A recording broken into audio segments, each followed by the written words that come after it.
So this morning, last night, whatever, I've been dreaming about transactional relationships, and they happen at the micro level as well as the macro level. And then we have words to explain and develop boundaries and or contexts.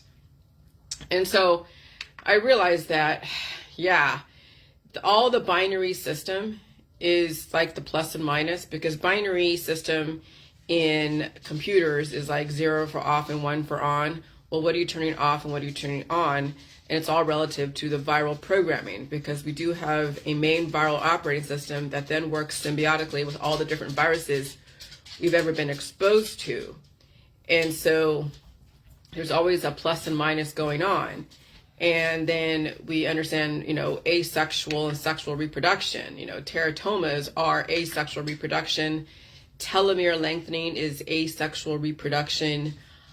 Cancer, disease, and chronic illness is asexual reproduction, because you're producing proteins in reaction to whatever other elements and proteins in the area. And then, of course, they're programmed to be a plus or a minus. Are they going to negate the potential, or are they going to then multiply? And multiply can happen as against something, like you're building a defense against something, and multiply could be then having a lot of growth to promote something.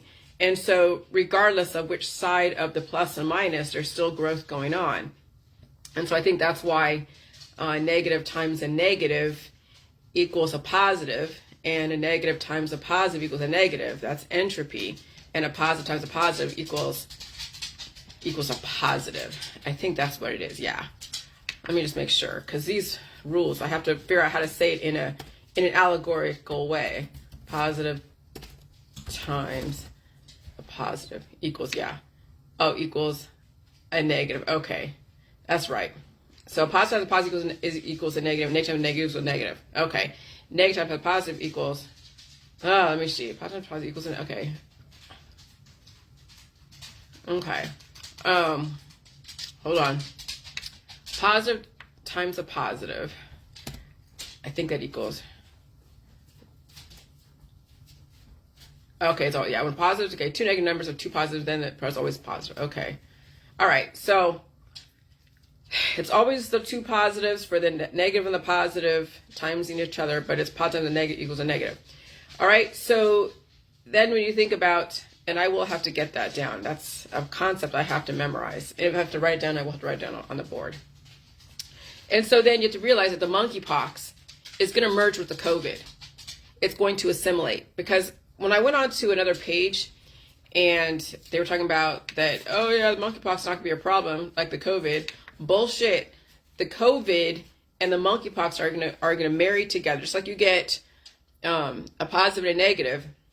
They're going to marry. They're going to have a little baby called an excess electron that then goes and it gets released from the chemical reactions, and it's going to produce another viral baby, but it will be then a conglomeration of both the monkeypox and the COVID. So when you're getting these different therapeutics, like the monkeypox therapeutic, whether it's an antiviral or some kind of vector, that's going to marry itself inside your system and then produce a conglomeration, a new viral variant. That will it be monkeypox or will it be COVID? It'll be a whole new other species. What it will look like, we don't even know. Okay? And so the nature's transaction, you think about when someone is dropping babies, yeah, they're at a deficit. Okay, and you could say, well, could it be just a change because the virus is in the environment? Well, yeah, because when you're converting to a new virus, that's called entropy.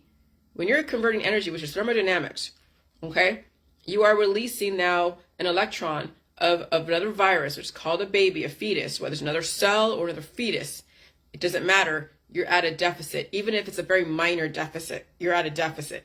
So dropping children, reproducing any type of, asexual or sexual reproduction shows different levels of deficits. And that's nature's transactions. Okay, and so then you're like, oh, wow, so everything's predicated upon positive and negative. And so then you realize that a whole person wouldn't need a lot of friends. A whole person wouldn't be super sexually active. A whole person wouldn't be dropping children. A whole person would be relatively balanced based upon the environment and their predispositions. And so then you can see why the number system, why the integer system, why the financial system is based upon giving and taking away. But remember, again, there's two sides to the financial, or two sides to nature's transactions. There's the banking financial system, and there is Mother Nature's financial system, of which people are really unaware of because they're so stuck in the banking financial system of their society. But they don't realize that they also have to reconcile with Mother Nature's financial system. And that gets lost in the allegory, that gets lost in the Bible, that gets lost in all the different stories out there that have been like the smoke and mirrors. That gets lost in the currency world. And so while I am thinking about this, hold on, because I got to write these laws down, okay? Because I have to really memorize this. So positive times a positive equals, all right, I'm serious. I have a mental block with this. Okay. When you multiply two negative numbers or two positive numbers, they always equals positive. Equals positive. Negative times a negative equals a positive. Negative times a positive equals a negative. That is the fertility, that is entropy. Okay, so when you're multiplying, you're basically adding on an exponential level. That's what multiplication is. It's adding exponentially. Dividing is subtracting exponentially. And so when you times a positive equals a positive, because yes, it is the covalent, it is the bonding, it is the multiplying, whether it's negative or positive, it doesn't matter. If you're timesing positive times a positive, negative times a negative, a number, and it could be 10, positive 10 times positive 10 equals, you know, whatever that is, positive, and then negative 10 times a negative 10 equals a positive. Even though it's negative, it's still showing relationship that it is conglomerating together. And so you are full of viruses. That's what some people don't understand. Because when I was talking about the monkeypox being a new variant with the COVID, that guy was like, no, they're two different species. Yeah, well, it's not like you're taking a dog and a human and putting them together and now you have like a dog human.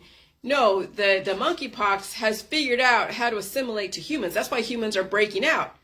That's what, when you get a monkeypox virus and you have lesions or some kind of symptom, that's showing that there is a merging. There's two relatively separate entities that figured out a way to marry each other, and the little viral babies are the little lesions that then get transmitted out there, and now it's become now a part of the human operating system. And that's then going to marry to the COVID. Again, what will it turn into? We don't even know. Okay, but they're all speculating. And so the guy blocked me because when I said humans are a compilation, a conglomeration of a bunch of different viruses, and the monkeypox and the COVID are going to merge together and marry together and develop their own viral baby, he then said something and blocked me. And so I'm like, screw you, dude. You're chicken shit. So whatever. But people need to understand that viruses are what runs them. Okay? And so your child is like taking, a Smith and a Jones and multiplying them together, and now you have a child that is a compilation of Smith and Jones, but it's taking on the father's, last name. It's hot now. Hold on. I was cold and I'm hot. It's like, frick. It's telling you, these variants out here are crazy. I've been blowing my nose. You could probably hear it. But that's my life right now, is that, I wake up thinking about transactional relationships, even in the microbial world and the virus world, and then, and then I'm listening to all my YouTube stuff, take a shower, make sure that everything is all clean, and then go make my breakfast and my coffee and whatever, make sure my dog's okay, and I get to figure out how I'm going to write this. And so it's becoming easier. So when I talk about binary codes and about math and science and all that, it all comes down to transactions. Okay, I had to figure out a way, how am I going to merge in just one type of idea and concept The banking, financial system, the viruses, math, even in English. How am I going to merge all together under one type of idea and a thought process, an umbrella? And it is transactional relationships. Nature is transactional. And how it comes out, fertility, is because someone's at a deficit. But you could be at a deficit at the micro level because you're taking on someone else's viruses. You're converting the energy. Whenever you go through energy conversion, you lose something, right? It's called entropy. So you lose electron, which is a virus, that goes and then inseminates somebody else, and then they have to go and upgrade to it. Though you can then recoup those resources if you eat food and you release any excess viruses, then you're not going to be at a deficit where you're dropping babies or teratomas or any kind of tumors or cancers or disease. And so you could be at a deficit at a very minor level, but not suffer the diseases. Why people suffer diseases? Because they have, again, taken loans out against their life. They've cured themselves, and they are at a deficit, trying to stay cured in a dynamic society that is constantly trying to convert their energy. And it is. Because when you're taking on viruses around you and you're not blowing your nose like I'm doing every single morning and day and whatever, whenever I get exposed, if you're not blowing your nose and releasing the mucus, then you're taking on those little deficits. And they're eating away at you and you're not replacing the energy because you're not releasing, and then you're not maximizing nutrients in the food supply. And this is why people then suffer emaciation or obesity, because it then turns the hormones on and off, and then you're accumulating so much, but then it also turns into cancer, disease, and chronic illness. And that's why you see people then having to go and recoup resources, and it happens very exponentially. It's more than they can handle, and that's called cancer. So then they go and get all the laser surgeries and the chemotherapy and the cannabis and all of that, and then it takes them down notches further and further. And I've watched another person on Facebook just really quickly, because someone was saying, oh gosh, rest in peace. She was a fighter. She's one that authored a book called $1, what is it? Meals for $1. And she's out of Arizona, and she had some kind of like ovarian cancer and went through all the chemotherapy, went through all the radiation, and she's been fighting, her cancer for years. And then she went into the natural remedies world. She then started promoting natural remedies. And then her cancer came back because, this environment is dynamic. So you don't realize that when you fought cancer at some point in your life, and you're around people who are then constantly giving you their viruses, and then you're constantly trying to convert it, and you already had a predisposition of cancer, then she then contracted it again. She got out of remission, then finally had to go into hospice. And now there's no more natural remedies. There's no more anything that she can do, because her body's that much at a deficit. Because at one point, she looked like my friend looked like, Kirk, where he looked relatively normal when he was diagnosed. Like, he looked relatively healthy. He still had collagen in his face. He had all his hair. He looked like he wasn't sick, but he was diagnosed with cancer. She was diagnosed with cancer. And then you see, as she'd gone through all the therapies, the therapies kept taking substance away from her. And those viral energies are still in the body. She's not releasing them, probably on low sodium diets, probably not even eating all the food in the food supply, because cancer patients have cancer diets. They are told not to eat certain foods. And then you see the slow and then the fast progressive decline. And then you're in hospice, and then you're dead. And so when I saw that post where they were like saying rest in peace, and I went to her Facebook, and it's all open. And I watched the progressive, but it was just like what happened to Kirk. He looked relatively healthy when he was diagnosed. He could have turned that shit around if he understood what was going on. But no, he's in the medical holistic system. He's in the mainstream, listening to all the doctors, the race of the witches, listen to all the natural therapies and doing all the stuff that everyone's recommending. And then look where he ended up in hospice. Now, am I blaming all of his friends and family? No, because they were taught by the same people, by the system that keeps you cured. Why do they keep you cured? Because our system was predicated upon staying in the game in a relatively less dynamic environment than it is today. But now in this environment, you cannot afford to play the games you played before, especially when you've been diagnosed with cancer, disease, and chronic illness. You can't go into the natural remedy system, because I'll take away more of your substance and keep you cured, and then your body will deplete, and then you will have a resurgence of whatever diagnosable condition, and then you will end up having to do more of the therapies that will take you down even notch by notch until there's nothing left. Okay, so we were in a relatively okay environment, I guess, because we were comfortable with the rate of death and the rate of birth and the rate of decline and the rate of disease. But now more than ever, with all of these, with these new viruses and the antivirals, not just in the holistic world with all of their antibiotics and their remedies, but also now the pharmaceutical antivirals, all the therapies that will then have aggressive entropy, aggressive energy conversion. Because when someone has to be therapized when they are going to a college and they're also in sports, and a person doesn't know their predispositions that well, they might seem like they're strong because they have muscles. They're young, 19 years old. And then they are exposed to a bunch of people. Of course they are, because they're students. They're living that social lifestyle. They're going out there and playing sports, hanging out with all their friends and family. And then their body, their immune system is then triggered that aggressively to produce that many proteins on an exponential level. And if you have a weak heart, weak lungs, and you have, constricted capillaries and blood vessels and everything's trying to push through, and then all of a sudden, you could die from a heart attack, a stroke, an aneurysm, blood clot.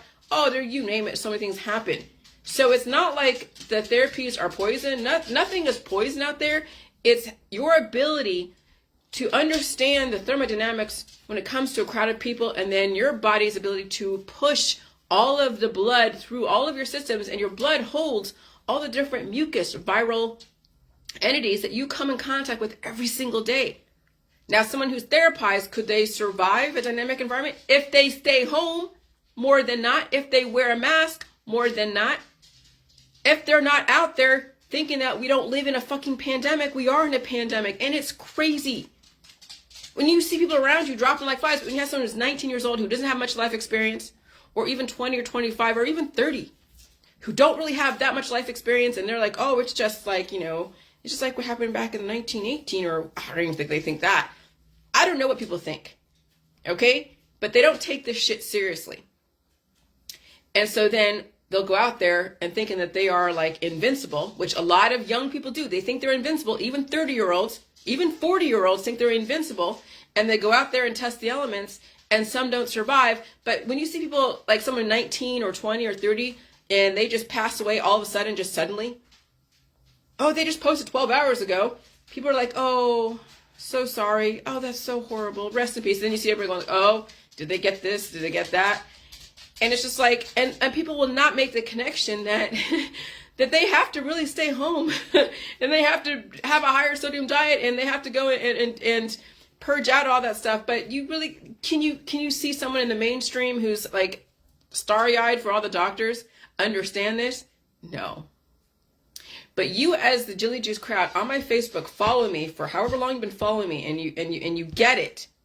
You're gonna see a confirmation of where exactly I'm coming from.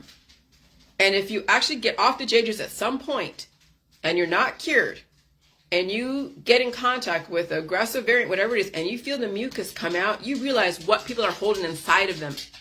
If I did not release all that mucus, I wouldn't know any better until I got cancer. Then I wouldn't even know that. I wouldn't make that connection that whatever cure I was under a year ago, whatever detox or remedy or antibiotic I took a year ago that stopped my natural mechanism to release, if I did not make that connection a year ago that I actually caused my cancer a year later, if I didn't make, then I wouldn't know any better, and it'd be like, oh, it's just in my family. But now you'll see. This is the thing what's so crazy about what's going on. That's why the system has a loophole where you can't make causation equals correlation, because between the time you take all your remedies and the time you could have had cancer a year later, you had so many minutes, days, and hours and seconds to turn that around that you can't really blame what you did a year ago. I mean, you could if you understood all the action, reaction in between the day that you did a therapy and the day that you got cancer, if you can look in the future. Because everybody has the opportunity to turn their shit around. Everybody has the opportunity to feel the mucus and come out and actually blow their nose and stay home more than not, especially with how aggressive this environment is. But since people are not thinking that, they don't think about what they do today is going to say what's going to happen in the fall. Like I said, what you do this summer is going to be a correlative to how the fall and the winter are going to affect you. And then how you understand the J juice is going to obviously be the difference of how you're going to survive this or not survive this. And so a rich person, when you think about a rich person, not so much a rich, but a very intellectually rich person will plan years in advance. We'll look at what goes on today and we'll see, oh my God, I see the patterns here. I see what's going on. I understand the conspiracy world. I understand the mainstream world. I understand both sides of all the arguments. And they will plan between now and however much in the future they can plan. But a person who is poor in intellect, poor in their bank account, are only living for today, maybe living for next week if they have plans in the future. But they're not living for 5, 10, 15, 20 years. Because they think that, oh, if you think about too much of the future, then you're not living for today.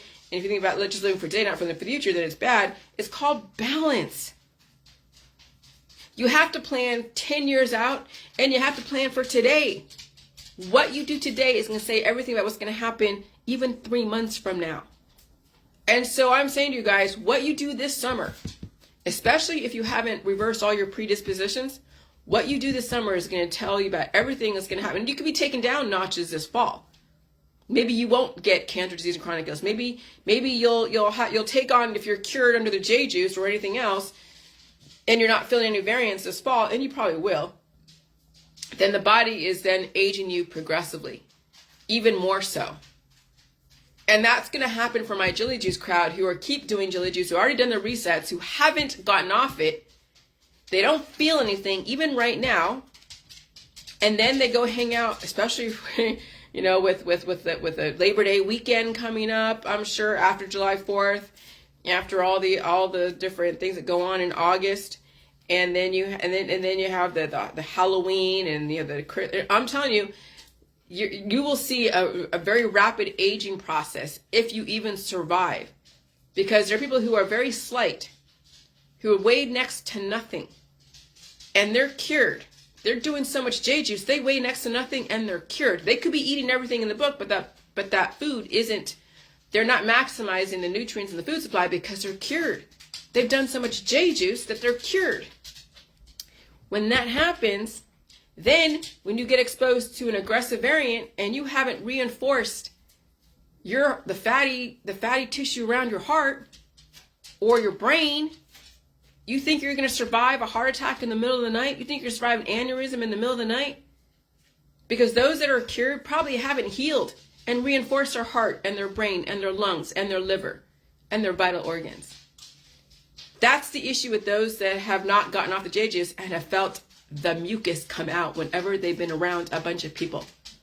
Even if you're not around a bunch of people and you're outside, especially in this weather with the wind and the heat and all of that and the storms, bringing in everyone's viruses, if you're not blowing your nose on a constant basis, then you're holding that shit inside, and then people gain weight or they are even more emaciated.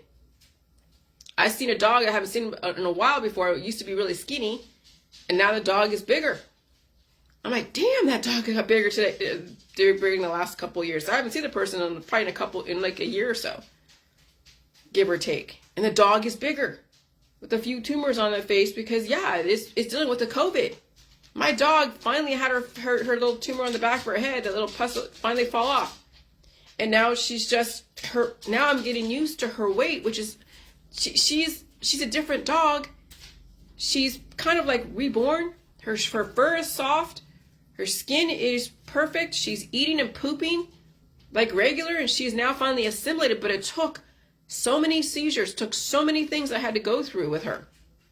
And that's exactly what's going to have to happen to a human. They're going to feel the mucus. My dog releases mucus. She sneezes. She coughs like a regular, like I do.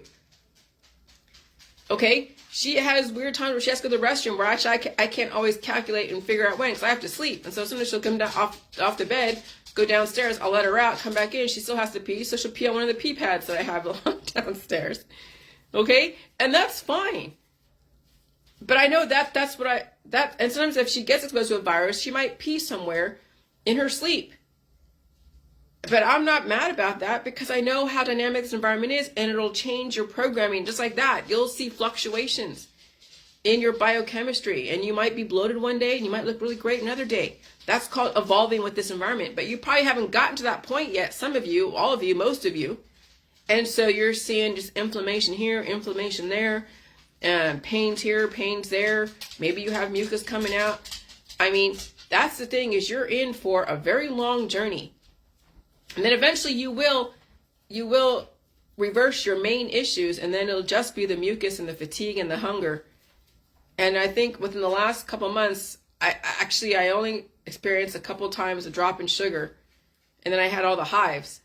I can only imagine what the monkeypox is going to give to me as far as marrying itself to the COVID, merging together. Because you know that marriage is going to happen. And there's going to be a viral baby called a MonkeyCOV pox. the cove monkey, the MonkeyCOV. Like, I'm serious, there's going to be a MonkeyCOV. And that'll be a new viral baby that'll always be an offspring, whether it's a cell, like a protein in your body, that you'll have to go and reconcile with and deal with. And who knows how it's going to manifest. It could be a skin lesion. You never know. And also, people will be dropping children at the same time. Or they'll be getting cancer, disease, and chronic illness, sepsis, and all of that. And so you got to understand that all viruses are operating systems. And they happen at the micro level and the macro level. And you have to assimilate to them. The more you try to resist them, the more viral babies get dropped.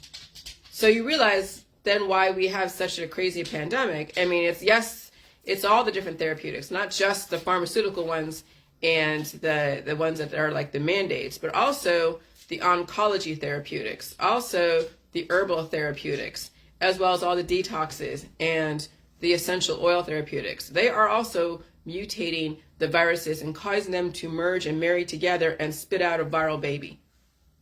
And no different than a person, a man and a wife, or a husband and a husband, or a man or a woman and a woman, and they want to have a kid, and they're taking pieces of DNA from each other and finding a sperm and injecting it with, an egg that I'm sure science could figure out how to have so many different people's DNA in one egg.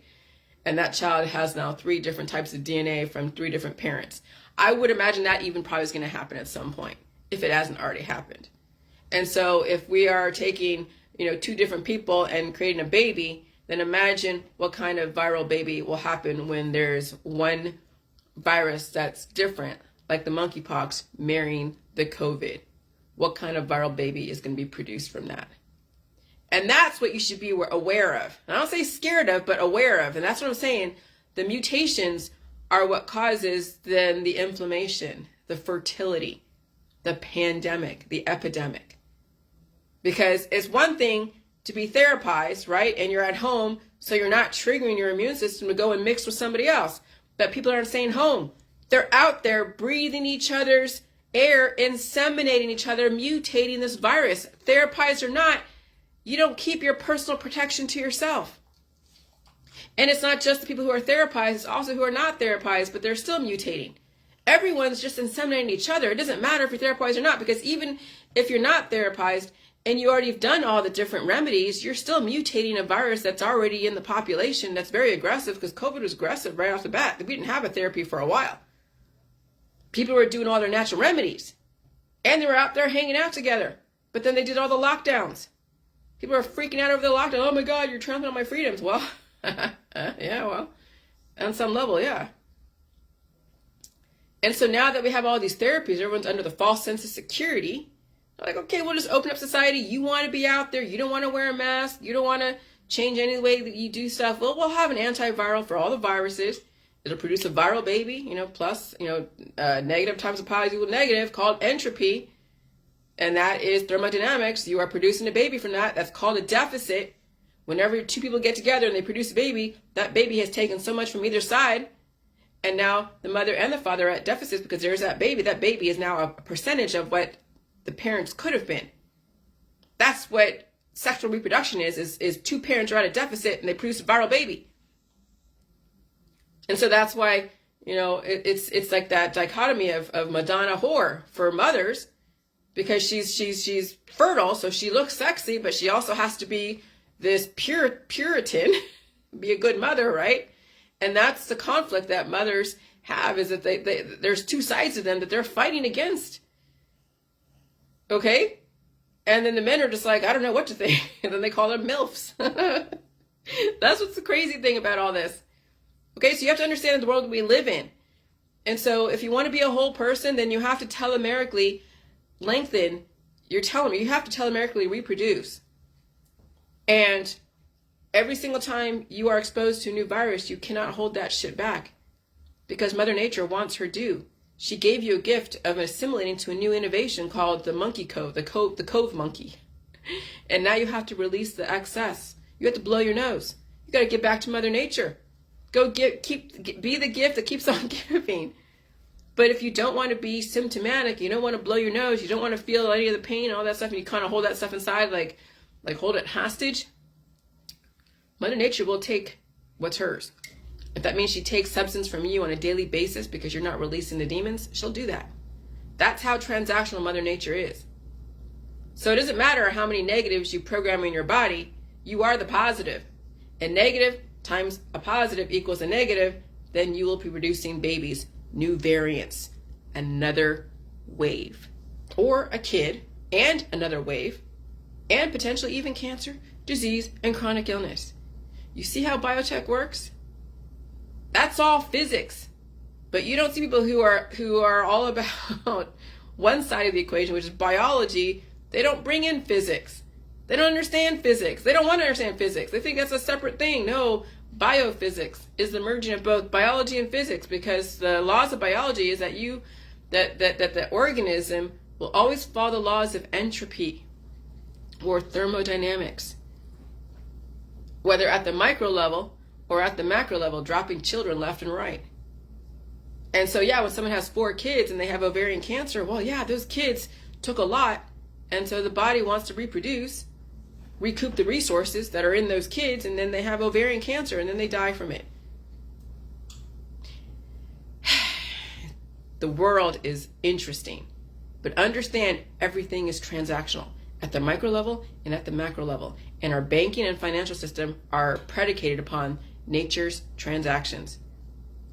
And so if you understand finance and interest and amortization, all the different financial terms, you'll understand biology and the positive and negative and the physics around biology. And then you'll be able to explain things, because some people are compartmentalized in the finance world. Some people are compartmentalized in the physics world, in the biology world. But they all work together. All right, bye.